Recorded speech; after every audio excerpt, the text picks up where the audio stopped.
Salam. Biologiya deyim 2-ci hissədən fənlər arası əlaqə növbəti suallarımızın izahına baxaq. 53-cü sualda xemosintez edici orqanizmlərə aid olmayanları seçin. Xemosintez edici bakteriyalar bildiyimiz kimi kimyəvi rabitələr enerjisindən istifadə edir. Odur ki, aid olmayan olacaqdır xloroplasta malik olma, yalnız günəş enerjisindən istifadə etmə, ATV-nin sintezi var. Bir də 5 olacaq. Meyoz bölünməyə məruz qalma. Çünki onlarda meyoz bölünmə prosesi yoxdur. Odur ki, 53-cü üçün cavabımız olacaq 1, 3, 5. Keçirik 54-cü suala. Nümayəndələri yalnız heterotrof qidalanma tipinə malik canlı aləmin növləri üçün doğrudur. Bu göbələk olacaq. Çünki sırf hamısı heterotrof yolla qidalanır. Ona aid olan doğruları seçəcəyik 54-cü üçün. Deməli, ribosoma malik olma, hüceyrə isə ribosomu var. Xloroplasta malik olma yoxdur. Bir və ya çox hüceyrəli ola bilər. Bildiyimiz kimi maya göbələyi bir hüceyrəlidir. Qalanları, bir də mukor göbələyi bir hüceyrəlidir. Qalanları çox hüceyrəlidir. Kökləri olur, yox. Kapsid əmələ gətirir, yox. Əsasən qeyri-cinsi yolla çoxalır. Deməli, olacaq 54 üçün 1, 3 və 6. Keçirik 55-ci suala. Antibiotiklər haqqında düzgün mülahizələri müəyyən edin. Yalnız insanların müalicəsində tətbiq olunur, yox. Əsasən mikroorqanizmlərdən alınır. Bax, bu götürüləcək. İkinci müddəa götürüləcək. Sonra yalnız bakteriyalardan alınır. Deməli, 55-ci sual üçün yox. Mikroorqanizmlərin daha davamlı formalarının yaranmasına səbəb olur. Bu götürüləcək. 2, 4. Bir də mikroorqanizmlərin inkişafının qarşısını ala bilən maddələrdir. 5 götürüləcəkdir. 55-ci üçün olacaq 2, 4 və 5-ci müddəalar. Növbəti baxırıq, xərçəng şişi hüceyrələri normal hüceyrələrdən fərqlənir.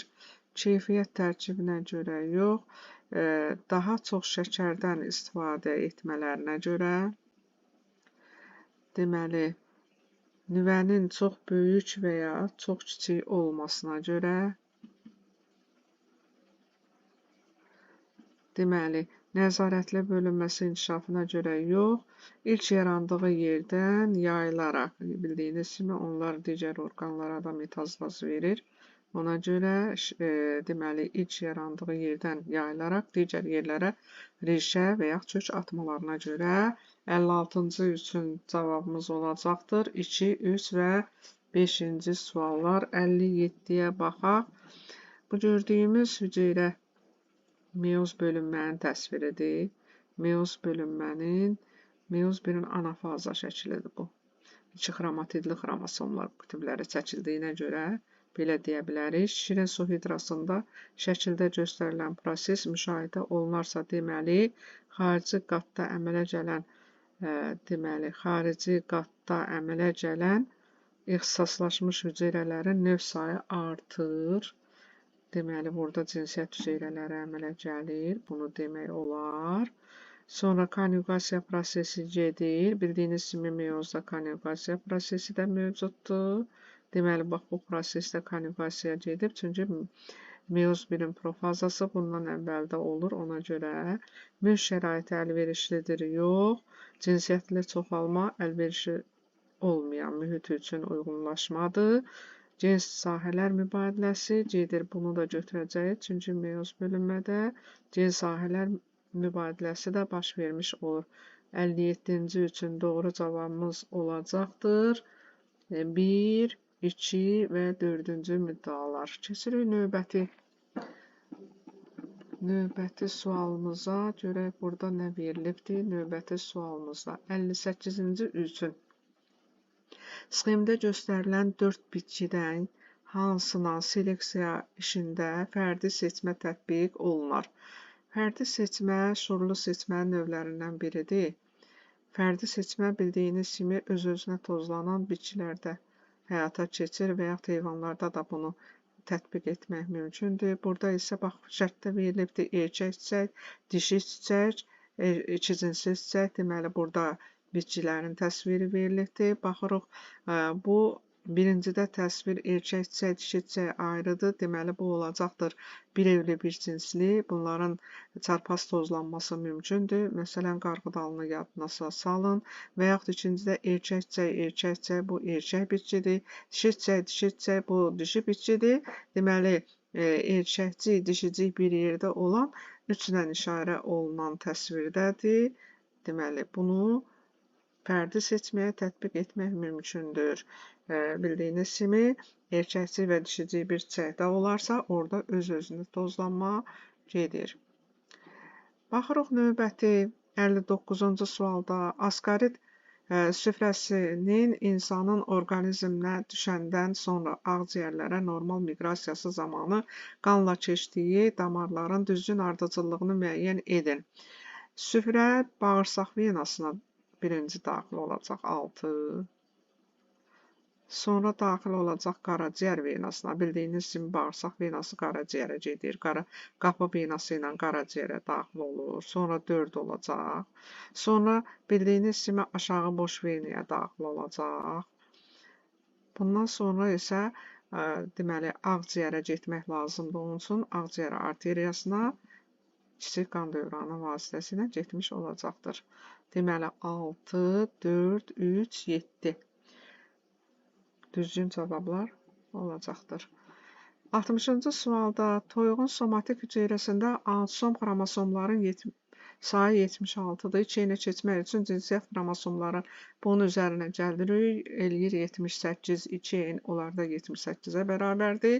Bu orqanizmdə hər bir hüceyrənin meyoz bölünməsi zamanı yetişmə zonasının sonunda əmələ gələn bütün yönəlici cisimciklərdəki xromosomların sayının cəmi nəyə bərabərdir soruşulur. Ona görə də biz eni tapmalıyıq. Eni tapanda 78-in bölürük 2 yerə, eləyir 39. En 39-a bərabərdir.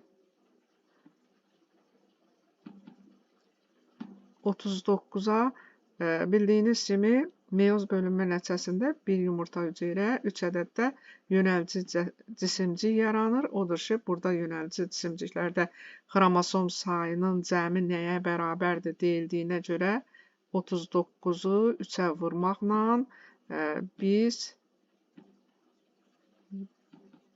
117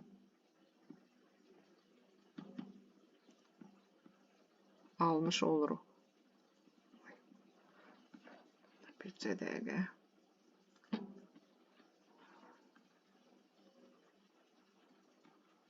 Hara getdi bu?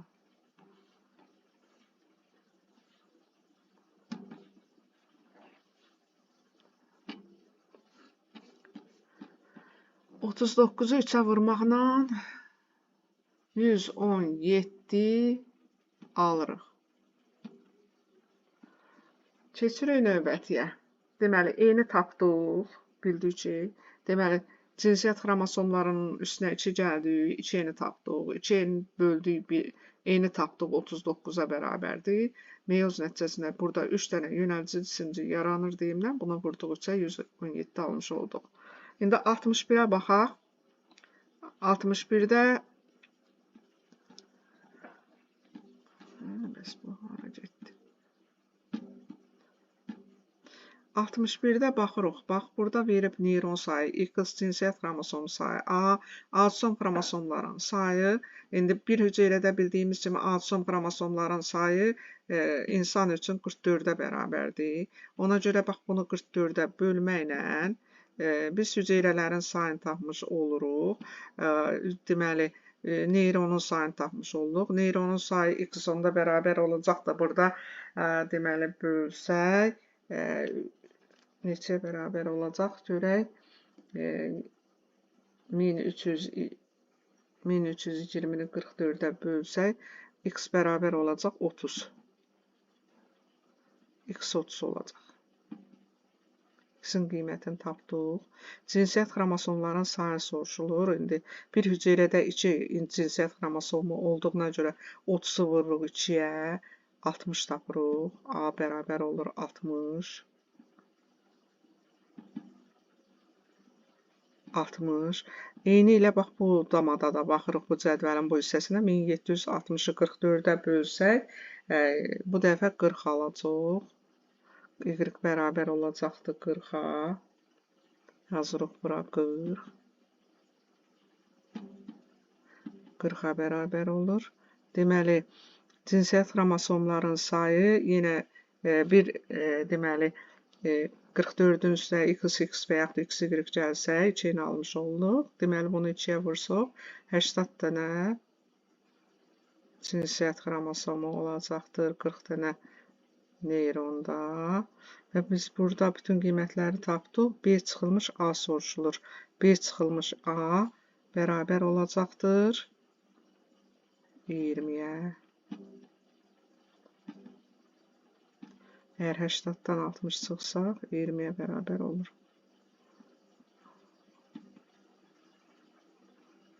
Bu da oldu 20. Bunu biraz düzəldək, qəşəng görürsün. Deməli, 61-in cavabı 20 oldu. Keçdik 62-ci suala. 62-ci sualda neyronun sayını verib, cinsiyyət xromosomu sayı olacaq 200, piyaqçı qayda ilə.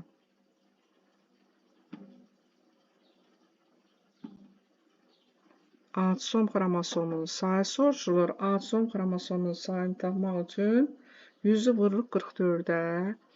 Deməli, B-nin qiymətini tapırıq. Olur 4400. 100-ü 44-ə vuranda 4400 alırıq. 4400. Burada yaxşı yazanmədim. 4400. Amma indi gəlin baxaq görək. Burada deyir ki, cinsiyyət xromosomların sayı 100-dür. Deməli, bunu 2-yə bölməklə biz neyronların sayını tapırıq. 50-yə bərabər olacaq.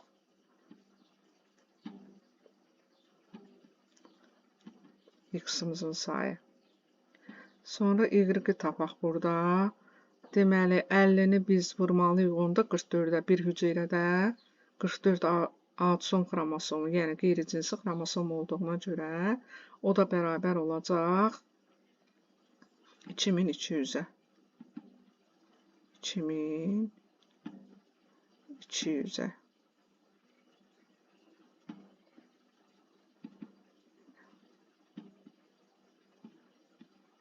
Hissələrdə nəsə qaçır. 2200-ə bərabər olacaq. İndi bizdən soruşur. Cədvələ əsasən insan üçün B çıx Y. B bölünmüş Y ifadəsinin qiyməti B 4400-dür, Y 2300-dür. 4400-ü 2200-ə bölünəndə cavabımız olacaq 2. Deməli, 62-in cavabı olacaq 2. Bu qədər. Sağ olun.